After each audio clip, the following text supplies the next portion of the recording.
الحمد لله رب العالمين والعاقبة للمتقين والصلاة والسلام على سيد الأنبياء والمرسلين أما بعد فأعوذ بالله من الشيطان الرجيم بسم الله الرحمن الرحيم ولله العزة ولرسوله وللمؤمنين صدق الله خالقنا العظيم دروشی پڑھ لیجیے اللہم صلی علی سیدنا مولانا محمد وبارک وسلم علیہ. معزز حاضرین و سامعین، ماہ جمادی الاخری وہ اپنے ابتدائی ایام میں ہے، تو اس ماہ مبارک کی 22 کو افضل البشر بعد الانبیاء بالتحقیق خلیفۃ المسلمین خلیفۃ الرسول سیدنا ابوبکر صدیق رضی اللہ تعالیٰ عنہ کا یوم وصال ہے. تو اس مہینے میں انشاءاللہ اس مناسبت سے چند ایک معروضات وقتاً فوقتاً آپ کے گوش گزار کروں گا. جو آیہ مقدسہ اس کا کچھ حصہ پڑھنے کا شرف حاصل کیا. مفہوم آیت یہ ہے کہ عزت خاص اللہ رب العزت کے لیے ہے، اس کے رسول کے لیے ہے اور مومنین کے لیے ہے. اللہ رب العزت کے لیے جو عزت ہے وہ اس کی ذاتی عزت ہے، اس کو کسی نے عطا نہیں فرمائی. وہ ہر کمال ہر خوبی کا جامع ہے. جس چیز کو آپ خوبی کہہ سکتے ہیں، جس چیز کو آپ کمال کہہ سکتے ہیں، جس چیز کو آپ اچھی صفت کے ساتھ نام کے ساتھ یاد کر سکتے ہیں، اچھے نام کے ساتھ، وہ اللہ رب العزت کی ذات والا صفات میں موجود ہے اور وہ ذاتی ہے. اس کو کسی نے اس کی صفات عطا نہیں کی. اور رسول اللہ صلی اللہ علیہ وسلم کو جو عزت حاصل ہے وہ براہ راست اللہ رب العزت کی بارگاہ سے حاصل ہے. حضور علیہ السلام کو جو مقام مرتبہ وہ اللہ رب العزت کے حریم قدس حریم ناز سے براہ راست ملا ہے. عزت اللہ کے لیے اور اس کے رسول کے لیے، مومنین کے لیے بھی اللہ رب العزت نے فرمایا عزت ہے. اب عزت کے بہت سارے معیارات ہیں، بہت سارے ذرائع ہیں حصول عزت کے، مقام کے حصول کے، وقار کے حصول کے بہت سارے ذرائع ہیں. لیکن سب سے مستحکم، سب سے مضبوط، قوی اور پائیدار دیر پا حتیٰ کہ تا قیام قیامت اور قیامت کے بعد تک کا جو ذریعہ ہے عزت کے حصول کا وہ نسبت مصطفیٰ ہے. تو جس بندے کو جتنی رسول اللہ صلی اللہ علیہ وسلم کی نسبت حاصل ہوئی، جس کو جتنا حضور علیہ السلام کا عرفان حاصل ہوا، جس کو جتنا رسول اللہ صلی اللہ علیہ وسلم کا قرب حاصل ہوا، درجہ بدرجہ ان سب نے عزتیں پائی. جس کو جتنی حضور کی معرفت حاصل ہوگی، جتنا حضور کا مقام حاصل ہوگا، جتنا حضور کا عرفان حاصل ہوگا، جتنا حضور کا قرب حاصل ہوگا، اتنا ہی اللہ اس کو عزتوں کے تاج عطا فرمائے گا. با محمد با وقار حضور کے ساتھ ہوں گے تو ساری عزتیں اللہ عطا فرمائے گا.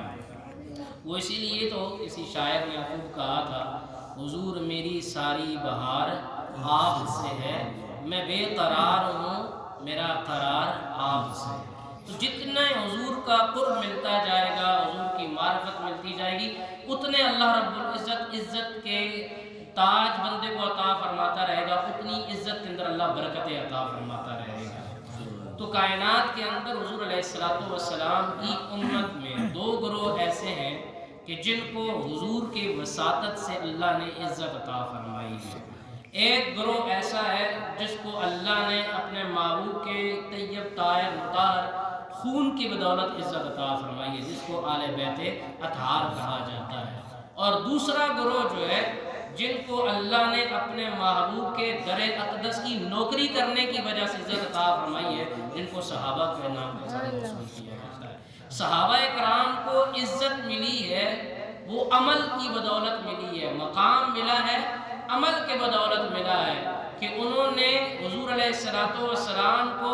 حالت ایمان میں دیکھا اور حالت ایمان میں ہی وصال فرما گئے.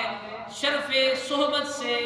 وہ بازیاب ہوئے، مشرف ہوئے. اللہ رب العزت نے یہ جو عمل ان کا تھا ایمان لانا، حضور کا دیدار ایمان کی حالت میں کرنا، اور اسی عمل پر اللہ رب العزت کی بارگاہ میں اپنی جانوں کا نذرانہ پیش کرنا۔ اس عمل کی بدولت حضور کے در اقدس کی نوکری کی خاطر اللہ نے صحابہ کو عزتوں کے تاج عطا فرمائے، اور آل بیت اطہار کو جو اللہ نے عزت عطا فرمائی ہے وہ کسی عمل کا نتیجہ نہیں۔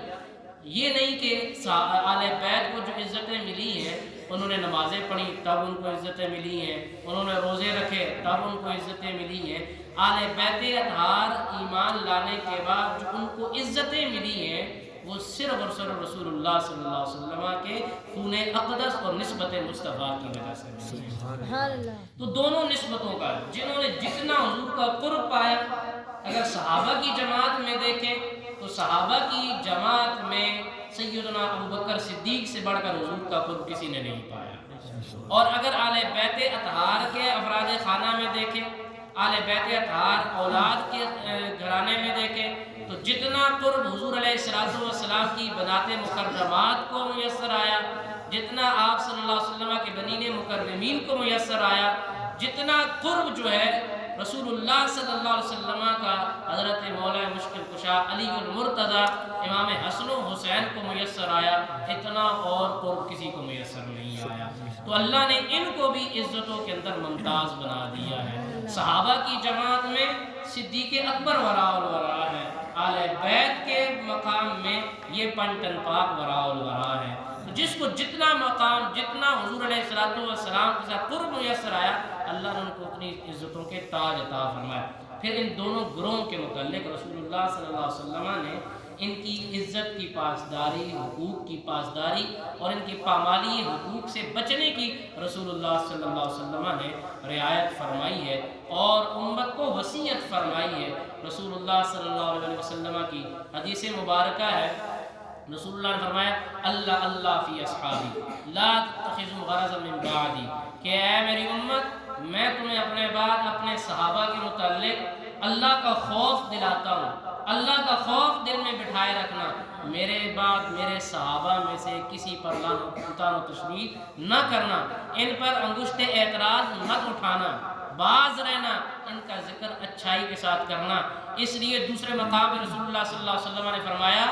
میرے صحابہ کے اخلاص کی حالت یہ ہے، اگر بعد میں آنے والے احد پہاڑ جتنا سونا رائے خدا میں خرچ کر دے اور میرے صحابی کے ایک چٹان رائے خدا میں دی ہوئی نہیں پہنچ سکتا، میرے صحابہ کے متعلق اللہ کا خوف رکھنا، یہ اس طرح۔ اور رسول اللہ صلی اللہ علیہ وسلم نے اپنے آل بیت اطہار کے متعلق فرمایا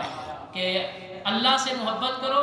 اس لیے کہ اللہ تمہیں رزق دیتا ہے، میرے ساتھ محبت کرو اس لیے کہ اللہ میرے ساتھ محبت کرتا ہے، وَأَحِبُّوا أَهْلَ بَيْتِي لِحُبِّي، اور میری آل بیت کے ساتھ پیار کرو کہ میں ان کے ساتھ پیار کرتا ہوں۔ میری آل بیت کے ساتھ پیار کرنے میں تم نے ان کی ذوات کو نہیں دیکھنا، ان کی صفات کو نہیں دیکھنا، ان کے آراز کو نہیں دیکھنا، بلکہ ان کا جو میرے ساتھ نسبی تعلق ہے اس کو دیکھنا اور پھر ان کے ساتھ محبت کرنی ہے۔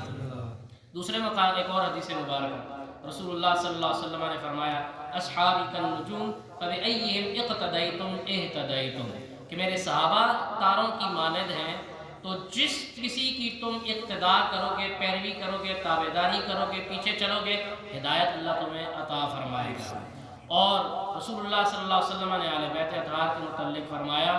کہ مثل اہل بیتی کمثل سفینۃ نوح، کہ میرے اہل بیت کی مثال کشتی نوح کی مثل ہے، کہ جو کشتی نوح پہ سوار ہوئے تھے اللہ نے ان کو نجات کے پروانے عطا فرمائے، جو پیچھے رہ گئے ہلاکت ان کا مقدر بنی۔ اب میری آل بیت کے ساتھ جس کا تعلق اچھا ہوگا وہ امن والا ہوگا، جو آل بیت کے ساتھ اچھا تعلق نہیں رکھے گا وہ ہلاک ہو جائے گا۔ اس مقام پر ان دونوں احادیث پر بڑا اچھا تبصرہ کیا ہے علامہ سید محمود آلوسی حنفی بغدادی رحمہ اللہ نے تفسیر اپنی کے اندر آپ فرماتے ہیں تفسیر روح المعانی کے اندر کہ اب یہ امت غموں کے سمندر میں غرق ہوتی جا رہی ہے، کبھی کیسا غم ہے، کبھی کیسا غم ہے، کبھی کیا غم، جان کا مال، مال کا غم، اولاد کا غم، اپنے سرمایہ کا غم، غموں میں غم آ رہے ہیں۔ غموں کے اندر یہ سمندر ایسے اللہ نے یہ بھون کے اندر آزمائش کی صورت میں بھیجے کہ امت غرق ہوتی جا رہی ہے۔ فرمایا کہ جب کوئی سمندر میں غرق ہو رہا ہو، جان خلاصی کے لیے اس کو دو چیزوں کی ضرورت ہوتی ہے، ایک کشتی کی ضرورت ہوتی ہے، اور جب سفر رات کا ہو تو اس وقت جو ملاح ہے وہ اپنی منازل کا تعین تاروں کی مدد سے کرتے ہیں۔ فرمایا اب یہ امت بھی غموں کے سمندر میں بہتی جا رہی ہے، اب اگر یہ کنارہ چاہتی ہے، نجات چاہتی ہے، تو اس کے لیے بھی رسول اللہ صلی اللہ علیہ وسلم نے کشتی بھی مہیا فرما دی ہے، تارے بھی مہیا فرما دیے ہیں۔ آل بیت کی محبت دل میں ہو، صحابہ کا اکرام ہو، اللہ رب العزت غموں سے نجات عطا فرمائے۔ اور یاد رکھیں، کیونکہ آگے چل کے ہم نے افضل البشر بعد الانبیاء بالتحقیق سیدنا صدیق اکبر رضی اللہ تعالیٰ عنہ کا ذکر کرنا۔ آپ صحابی رسول ہیں، حضور علیہ السلام کے یار غار بھی ہیں، یار سفر بھی ہیں، یار حضر بھی ہیں، اور یار مزار بھی ہیں۔ رسول اللہ صلی اللہ علیہ وسلم کو اللہ نے سراپا معجزہ بنا کر بھیجا ہے۔ کسی نبی کو گنتی کے چند معجزے ملے، ہمارے آقا سر سے لے کر پاؤں تک اللہ رب العزت کی بارگاہ سے معجزہ بن کر آئے ہیں۔ حضور علیہ السلام کی سیرت نگاروں نے ایک چیز لکھی ہے کہ رسول اللہ صلی اللہ علیہ وسلم کا یہ معجزہ ہے کہ یہ جو گندی مکھی ہم اڑتی دیکھتے ہیں، تو حضور علیہ السلام کے جسم اقدس کے بوسے لینے کا اس کو شرف حاصل نہیں ہوا، اس لیے کہ یہ مکھی گندگی میں بیٹھتی ہے، غلاظت میں منہ مارتی ہے۔ اللہ رب العزت کی غیرت محبت نے یہ گوارا نہ کیا محبوب میرا ہو اس کے جسم اقدس کے بوسے وہ جنس لے کہ جو جس جنس کا بسیرا اٹھنا بیٹھنا گندگی پہ ہو۔ اللہ نے مصطفیٰ کریم صلی اللہ علیہ وسلم کے جسم اقدس سے اس مکھی کو دور رکھا۔ اب سوچئے کہ ایسی مکھی جس کو اٹھنا بیٹھنا گند پر ہو، ایک بے شعوری سی چیز ہے، عقل اس کے اندر نہیں ہے، تو وہ جب گند میں بیٹھتی ہے اللہ نے اس کو حضور علیہ السلام سے دور کر دیا۔ تو اگر سیدنا صدیق اکبر، عمر فاروق، ان کا مقام حضور کی بارگاہ میں کیا ہوگا؟ زندہ تھے تب بھی مصطفیٰ کریم کے ساتھ، اور اب بھی آرام فرما مصطفیٰ کریم کے ساتھ۔ رسول اللہ نے فرمایا کہ ہاکذا نبعث یوم القیامہ، آج جس طرح ہاتھوں میں ہاتھ ڈال کر میں عمر فاروق اور صدیق اکبر جس طرح مسجد میں آئے ہیں، اسی طرح قیامت والے دن بھی ہم ساتھ اٹھیں گے۔ تو جن کا اٹھنا بھی مصطفیٰ کے ساتھ، جن کا سونا بھی مصطفیٰ کے ساتھ، جن کا چلنا بھی مصطفیٰ کے ساتھ، جن کا بیٹھنا بھی مصطفیٰ کے ساتھ، اللہ نے ان کو کتنا مقام عطا۔ یہ ساری نسبتیں مصطفیٰ با محمد با وقار، کہ جو جتنا حضور کا قرب پاتا گیا اللہ نے اس کو اتنا ممتاز بنا دیا، اتنے عزتوں کے تاج عطا فرما دیے۔ انشاءاللہ آنے والے ایام میں سیدنا صدیق اکبر رضی اللہ تعالیٰ عنہ کی بارگاہ میں نذرانہ محبت پیش کیا جائے گا۔ اللہ ہمیں حق سچ بیان کرنے، سنا کر اس پر عمل کرنے کی توفیق عطا فرمائے۔ وآخر دعوانا